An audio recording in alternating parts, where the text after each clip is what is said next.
Good morning, everyone. Welcome back to Lead Genie, where we do literature with a little bit of intrigue, insight, and magic. Well, today we are back on a rather sad note because given what happened on the 22nd of April in Pahalgam, the entire nation is in a state of shock and a deep state of sadness too.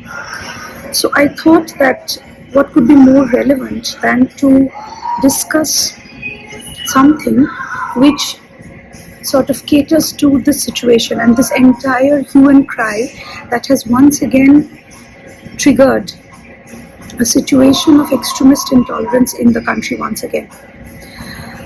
So my point was, for the last couple of videos we were discussing the Bhagavad Gita, and I thought the most relevant thing to do in the context of the present scenario, which we could do today, was to discuss the Bhagavad Gita from the context of secularism and to ask the question whether the two can coexist together or not.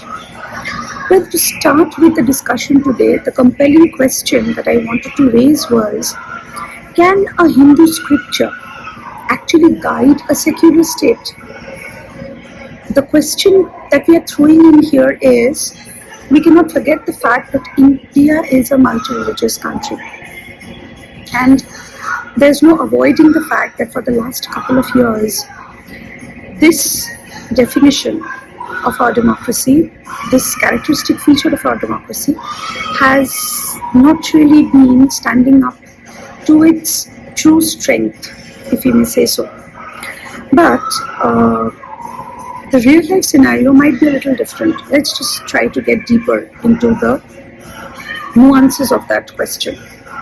Well, before I go further, I would like to raise a few examples of how the Gita has been quoted a number of times in the Parliament in order to establish this context of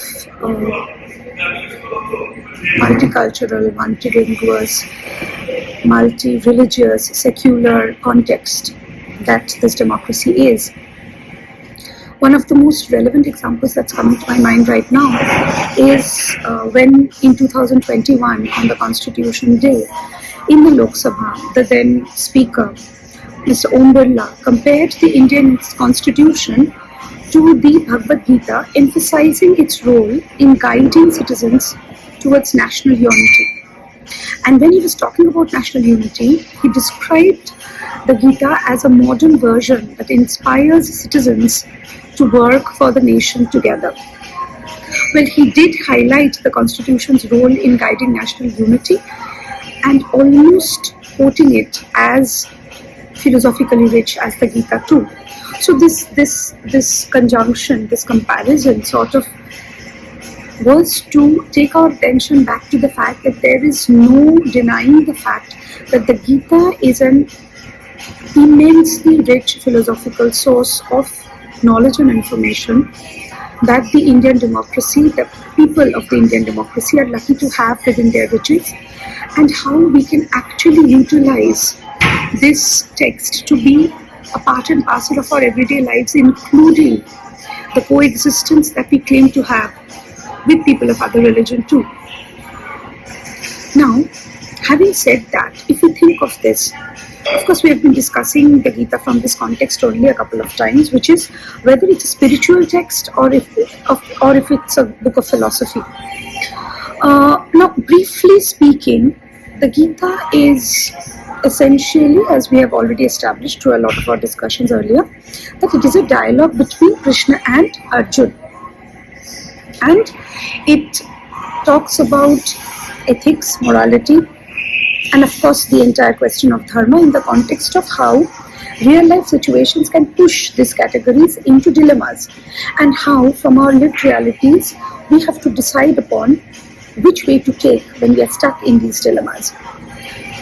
The present conditions tell us that we have to view the Gita both as a religious text, a Hindu religious text, we cannot forget that, because that association, that tag has already sort of attached itself to this text.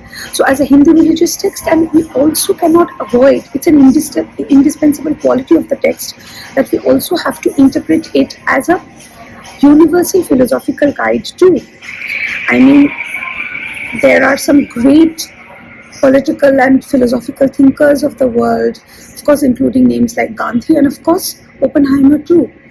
The recent cinematic adaptation of the man's life actually told us how much the Gita played an important role in his life when it came to his thought process, and how he justified or how he questioned his conduct, his own conduct, on the basis of what really was the purpose behind what he was doing. Of course, let's not get into the debate of what Western secularism is and how it is very different from the Indian context of secularism. Nonetheless, the question that we cannot avoid asking here is, what happens when one scripture comes to dominate a public space, that to a public space like the one we have in India, where multiple religions coexist and multiple religions are practiced in the public space with an open access. The next most important question that I would like to bring your attention to is whether the Gita in politics is a problematic proposition. Think of it. Of course, there are a lot of political speeches and discussions that we come across in the course of the Gita. There is also some political education and some courtroom resolutions also that we see happening in the course of the discussions around the Kurukshetra war, which is the political context of the Gita. Nonetheless, if we think of asking this, are we promoting by celebrating, by investing in the Gita, are we really promoting a cultural philosophy, or are we privileging a religion? Remember, people, that time is over when we could actually stray away from this question. Are we really promoting a cultural philosophy when we are discussing the Gita, or does contemporary interpretations tell us that the Gita is actually privileging any particular religion? Of course, we have to talk about the danger of majoritarianism and the question of what happens when one faith's text is used as a national moral compass. Believe me, I'm seeing it amongst my friends, acquaintances, family members, students, student fraternity, friends fraternity. And this question is becoming a hot topic as to whether to be tolerant towards other religions, which we have been comfortably doing for centuries, or whether we start questioning this coexistence. And have we really thought about it? If we start questioning this coexistence, aren't we going to disturb a rhythm that has sort of dissipated into the very DNA of this country, this nation, this democracy? Arjun's dilemma was solved by Krishna's advice, which was do your duty without any attachment. But how are we to interpret it? If we positively interpret it, it tells us that it encourages us towards moral action and a clarity when it comes to our duty, what we choose to do, how we justify that to ourselves. But critically thinking of it, can we really run away from the fact that to some extent the Gita also justifies violence or obedience to authority? And if so, then how do we turn it around in today's context? That's a question we need to think about, because everybody is not going to the parliament, or everybody doesn't win a ticket to the elections, but all of us are part of this violence, what we are living through. And if some of it is infused by external forces, a lot of it also does exist within the parameters, the premises, the boundaries of this country too. Well, then finally the question is, what really matters today? As far as the Indian democracy is concerned, and as far as we, the people of India, as part of this democracy and part of whatever India is going through today are concerned, what really matters to us today? Well, India is a religious country. What I meant to say was it is a religiously diverse country. We see that there are more than almost over 8 religions practiced in this country. And in such a scenario, think of it, invoking only one scripture doesn't risk alienating certain minorities. See, I'm an apolitical person, but the question is, when it comes to the safety and security of people, I'm concerned about everyone. And if some people are being picked upon for particular religious orientations they cater to or they invest in. And then if the scenario of majoritarianism that has come to rule the Indian society isn't in such a scenario invoking the scripture like Gita actually running a threat of alienating the minorities? Well, I am asking this question to myself. Can we really use wisdom without religious bias? I think that's what we need to do. That is exactly what we need to do. We need to put away the religious bias associated with Gita as a quote-unquote Hindu text, but actually look at it as a text that proposes some very, very pertinent wisdom when it comes to peaceful coexistence.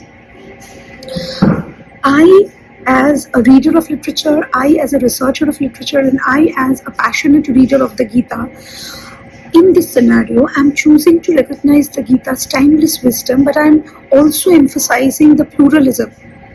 That is the benchmark of Indian democracy. I am choosing to believe in the fact that respect does not require any sort of imposition.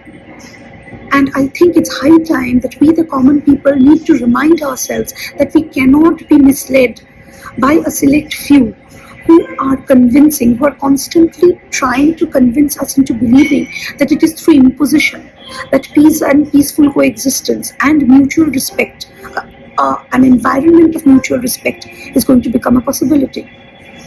I think in order to ensure a peaceful future for our children, in order to ensure an environment of tolerance where we are able to question each other, where we are able to debate each other's point of views, where we are able to reject each other even without being attacked or without being blacklisted for who we are. I, for a change, am choosing to I'm calling in fact for open-minded interpretations without dominance. As a resilient and tolerant Indian citizen, my final takeaway from this discussion today is that true secularism needs to honor all voices, not just the loudest. And with that, I think that's what the Gita upheld to. And with that, I end today's video with an expectation, with a faith that all of you will be participating with me on this very, very important discussion and share with me your important point of views in terms of what you think about this video. Thank you so much.